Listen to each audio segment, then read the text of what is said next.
जिस खुदा ने नहम्याह की हेल्प करी, वो सैड न्यूज सुनकर इतना दुखी था, वो रो रहा था, विलाप कर रहा था कि परमेश्वर इतनी दुर्दशा आपके लोगों की, इतनी हालत खराब है। लेकिन जब उसने फास्टिंग के साथ दुआ करी और फिर कदम बढ़ाए, परमेश्वर ने पूरी सिचुएशन बदल दी। सिर्फ 52 दिनों में वो टूटी फूटी शहरपना बनाई गई। इतने अवरोध आए, रुकावट आई, कोई उन्हें रोक नहीं पाया। राजा ने उनकी पूरी फेवर करी, जो चाहिए था वो उसे दिया गया, और वो सैड न्यूज गुड न्यूज में बदल गई। हालेलुया। आपकी सैड न्यूज गुड न्यूज में बदलेगी यीशु मसीह के नाम में। अगर स्वीकार करते हो तो कहिए ऊंची आवाज में, हाथों को उठाकर, परमेश्वर मेरे पिता, जैसे नहम्याह की सैड न्यूज, दुख के समाचार, वो जब उपवास में गया, आपने गुड न्यूज में बदल दिए, आपने आनंद में बदल दिए। मेरे हर एक सैड न्यूज, मेरा दुख, मेरे दुख के समाचार गुड न्यूज में बदलेंगे यीशु मसीह के नाम में। आज अगर रोना धोना है, लेकिन जब मैं उपवास में हूं, प्रार्थना में हूं, आने वाले दिनों में मैं बड़े आनंद को देखूंगा, मैं गुड न्यूज को देखूंगा। ये बैड न्यूज खत्म होगी यीशु मसीह के नाम में। अगर विश्वास करते हो तो कहिए आमीन, हालेलुया। कोई यहां विश्वास करता है तो ताली बजाकर खुदा को धन्यवाद दीजिए। हालेलुया। निर्गमन 34:28 में मूसा 40 दिन उपवास प्रार्थना में जाता है। कितने दिन? 40 दिन। और वहां 40 दिन लिखा है, मूसा वहां यहोवा के संग 40 दिन और रात रहा, और तब तक न तो उसने रोटी खाई और न पानी पिया। उपवास का मतलब है परमेश्वर के साथ होना। हालेलुया। रोटी पानी सिर्फ त्यागना नहीं, लेकिन वो त्याग कर खुदा के चरणों में बैठना, वो सही उपवास है। हालेलुया।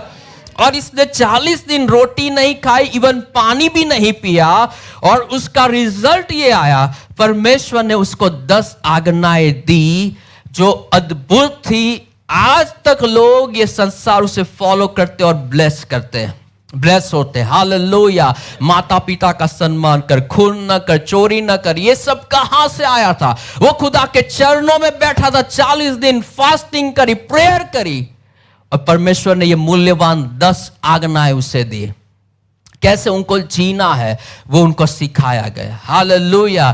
फास्टिंग में परमेश्वर आपको सिखाता है, बेटा ये कर, बेटे ये ना कर, ऐसे जी, ऐसे ना जी, ये रॉन्ग डिसीजन है, ये तुझे नहीं लेना है। फास्टिंग में आप खुदा से आज्ञा को पाओगे। तो जब फास्टिंग में बैठते हो तो ये एक्सपेक्टेशन के साथ बैठिए, ये भूख के साथ, ये इच्छा के साथ, परमेश्वर मुझे बताओ क्या है आपकी आज्ञा, क्या करना है नेक्स्ट मुझे, ये हालात में, ये परिस्थिति में मैं आगे कैसे बढ़ूं। ये इनका सफर शुरू हो रहा था। ये लोग गुलामी से पार आए थे, अब वचन के देश में उनको पहुंचना था, और वो 40 दिन फास्टिंग प्रेयर में जाते और खुदा अगुवाई देते कि आपको ऐसे जीना है ताकि आप ब्लेस हो। परमेश्वर आपको फास्टिंग में बताएंगे कैसे आपको जीना है ताकि आप ब्लेस हो पाओ। हालेलुया।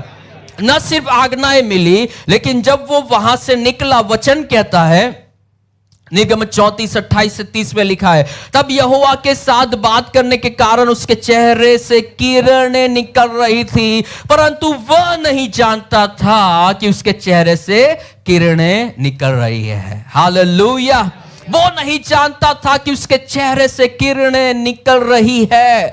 आप नहीं जानते होंगे कि ये फास्टिंग में परमेश्वर ने आपके ऊपर कितना तेज अपना डाला है। जब आप उसके साथ बैठते हो तो उसका तेज आपके सिर पर, आपके फेस पर, आपके जीवन पर, आपकी लाइफ पर आता ही आता है। आप भले ना देख पाओ, वो किरणें शैतान देखेगा, वो किरणें दुष्ट आत्माएं देखेगी, वो तेज आपकी सिचुएशन, आपकी परिस्थिति देखेगी। हालेलुया। मूसा नहीं जानता था कि उसके चेहरे से किरणें निकल रही है, लेकिन हारून और सब इजरायली ने मूसा को देखा कि उसके चेहरे से किरणें निकल रही है, तब वे उसके पास जाने से डर गए। हालेलुया।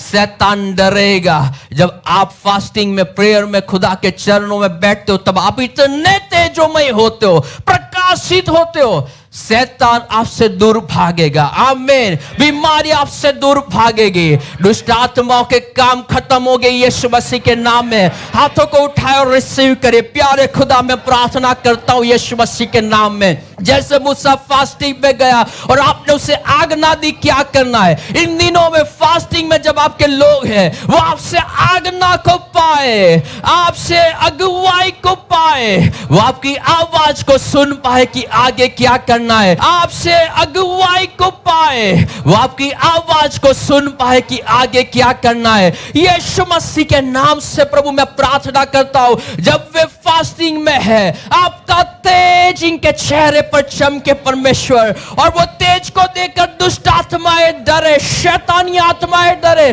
शैतान दुष्ट आत्माएं से दूर भागे। वो तेज, आपका तेज जैसे मूसा के चेहरे पर आया, इनके चेहरे पर आने पाए। इन जीसस माइटी नेम का ये आमीन आमीन आमीन।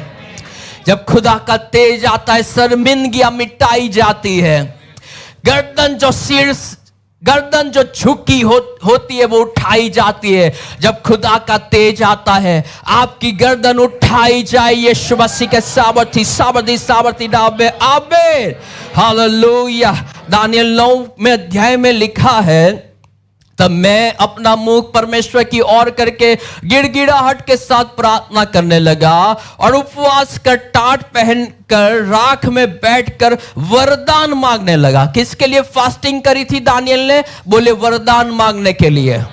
प्रभु से उसे बुद्धि चाहिए थी, समझ चाहिए थी, ताकि कुछ बातों को वो समझ पाए, और उसने वरदान को मांगा। और जब वरदान को मांगा, दानियल 9:3 और 20 से 23 में लिखा है, वह पुरुष जिब्राइल मतलब परमेश्वर का दूत, जिसे मैंने उस समय देखा था जब मुझे पहले दर्शन हुआ था, उसने वेग से उड़ने की आज्ञा पाकर सांझ के अन्न बलि के समय मुझको छू लिया और मुझे समझाकर मेरे साथ बात करने लगा। उसने मुझसे कहा, हे दानियल, मैं तुझे बुद्धि और प्रवीणता देने को भी निकल आया हूं। जब तू गिड़गिड़ाकर विनती करने लगा, तब ही इसकी आज्ञा निकली, इसलिए मैं तुझे बताने आया हूं। हालेलुया। जिब्राइल एक दूत है, स्वर्गदूत, मैसेज देने वाला दूत। और जब दानियल फास्टिंग में गया परमेश्वर से वरदान मांगने के लिए, यह दूत को भेजा गया और यह दूत उसकी प्रार्थना का जवाब लेकर आया। वो दूत कहता है, तुझे बुद्धि और प्रवीणता का वरदान देने के लिए मैं निकल आया हूं। जब तू गिड़गिड़ाकर विनती करने लगा, तब ही इसकी आज्ञा निकली। इन दिनों में जब आप फास्टिंग प्रेयर कर रहे हो, परमेश्वर के स्वर्गदूत भेजे जा रहे हैं। आमीन। और आप देखोगे प्यारो, अभी भले आपको कुछ महसूस हो या ना हो, जैसे मूसा को तेज नहीं दिख रहा था, आपको भी कोई चेंज दिखे या ना दिखे, आप परिणाम जरूर देखोगे यीशु मसीह के नाम में। आमीन। स्वर्गदूत भेजा गया। दानियल ने जब बुद्धि का वरदान पाने के लिए प्रार्थना करे, स्वर्गदूत जाता है। जब आप इन फास्टिंग में जा रहे हो, दुआएं कर रहे हो, जो भी मांग रहे हो, परमेश्वर अपने दूतों को भेजकर आपकी जरूरतों को पूरी कर रहे हैं और पूरी करेंगे यीशु मसीह के नाम में। आमीन हालेलुया। हाथों को उठाए और डिक्लेयर करिए, प्यारे खुदा, जैसे दानियल ने फास्टिंग और प्रेयर करी और उसके लिए आपने अपना स्वर्गदूत भेजा, मैं प्रार्थना करता हूं जब मैं फास्टिंग में प्रेयर में जा रहा हूं या चल रहा हूं, आपके स्वर्गदूत भेजे जाए और मेरी प्रार्थनाओं के जवाब मुझे मिले। जैसे दानियल ने वरदान मांगा, प्यारो आप बुद्धि का वरदान मांगे, प्रवीणता का वरदान मांगे, न सिर्फ सांसारिक चीजें, वो चीजें भी मांगे जो आपको उठा सकती है। कहिए, परमेश्वर दानियल ने जैसे वरदान मांगा, इन दिनों में मैं भी बुद्धि, प्रवीणता, ज्ञान, समझ को पाना चाहता हूं। यीशु मसीह के नाम में वो दिया जाए। आमीन हालेलुया। जब आप फास्टिंग प्रेयर में जाते हो, स्वर्गदूत आपके लिए काम करते हैं। आमीन। और फिर भी अगर हम एक भी दिन उपवास ना करें, लॉस हमारा है। आमीन। जो लोग बाकी रहे, आखिरी स्टेशन में आप चढ़ सकते हो ट्रेन में। आमीन हालेलुया। आखिरी 1-2 बातें पढ़कर मैं पूरा करूंगा। पहला राजा 21वां अध्याय 25 से 28 में वहां लिखा है। अब मैं पूरा नहीं पढ़ूंगा, लेकिन आहाब करके एक राजा के विषय में लिखा है। वचन कहता है, आहाब के तुल्य कोई न था जिसने अपनी पत्नी इजबेल के उकसाने पर वह काम किए जो यहोवा की दृष्टि में बुरे है, और अपने को बेच डाला था। इतना पापी करप्ट इंसान था ये आहाब जो राजा था, और उसने परमेश्वर के लोगों को भी प्रभु से दूर ले गया और पाप करवाए।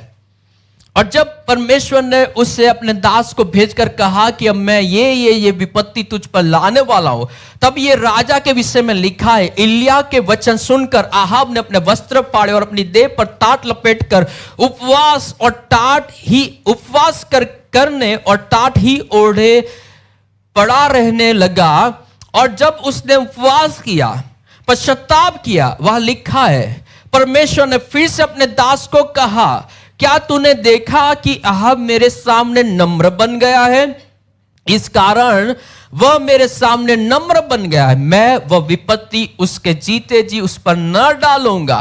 प्रभु ने कहा वो विपत्ति उस पर न आएगी, आने वाले समय में आएगी, लेकिन वो बच जाएगा।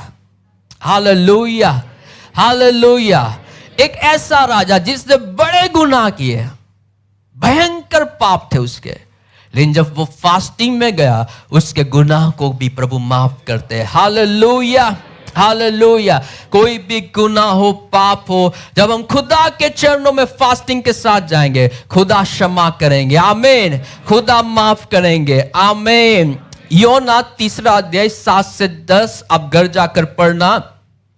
लेकिन ये पूरा नगर वो नगर था जिसके लिए प्रभु ने कहा था इसका मैं नाश कर दूंगा, क्योंकि ये लोग बहुत दुष्ट है।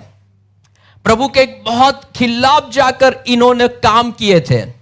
लेकिन जैसे इनको पता चला कि ये नगर नाश होने वाला है, वहां लिखा है, वहां के राजा ने प्रधानों से सम्मति लेकर निनवे में इस आज्ञा का ढिंडोरा पिटवाया, क्या मनुष्य, क्या गाय बैल, भेड़ बकरी, अन्य पशु कोई भी कुछ भी न खाए, वे न खाए और न पिए, और अपने कुमार्ग से फिरे, पश्चाताप करे। और जब इन्होंने पश्चाताप किया, वचन कहता है, तब परमेश्वर ने अपनी इच्छा बदल दी। Hallelujah, hallelujah.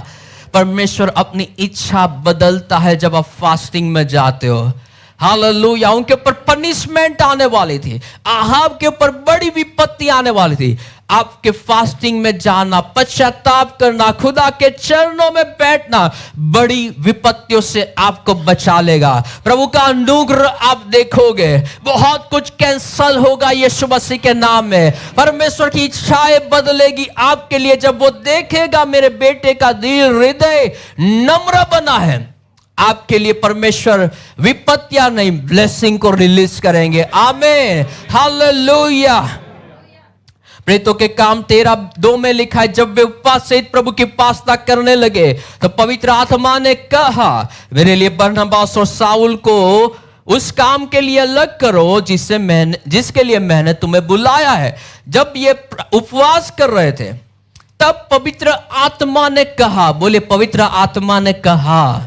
जब आप उपवास में होते हो, पवित्र आत्मा आपसे बात करते हैं। हालेलुया। क्योंकि आप देह को मारते हो, जो आपको अच्छा लगता है, भाता है, वो रशियन सलाद, ये वो। अब जब मैं कह रहा हूं तो इसलिए कह रहा हूं कि मेरा भी परीक्षा हुई थी, लेकिन प्रभु की दया से मैं बच पाया। तो आप जब अपनी देह को मारते हो, अपनी देह को जब दबाते हो, तब ऑटोमेटिकली पवित्र आत्मा वो आपके ऊपर प्रबल होते हैं। जब पवित्र आत्मा का प्रभाव ज्यादा होता है तो आप उसके प्रति सेंसिटिव होते हो और संवेदनशील होते हो। आप परमेश्वर की आवाज को सुन सकते हो। तब फास्टिंग बेस्ट समय है प्रभु की आवाज को सुनने का, पवित्र आत्मा की आवाज को सुनने का। तो इन फास्टिंग के दिनों में यह भी एक्सपेक्टेशन रखे कि मैं खुदा की आवाज को सुनने पाऊं। आमीन। हालेलुया। कहिए परमेश्वर इन फास्टिंग के दिनों में यह अनुग्रह दीजिए कि मैं आपकी आत्मा की आवाज सुनने पाऊं। आमीन, आमीन, आमीन। हालेलुया। आमीन।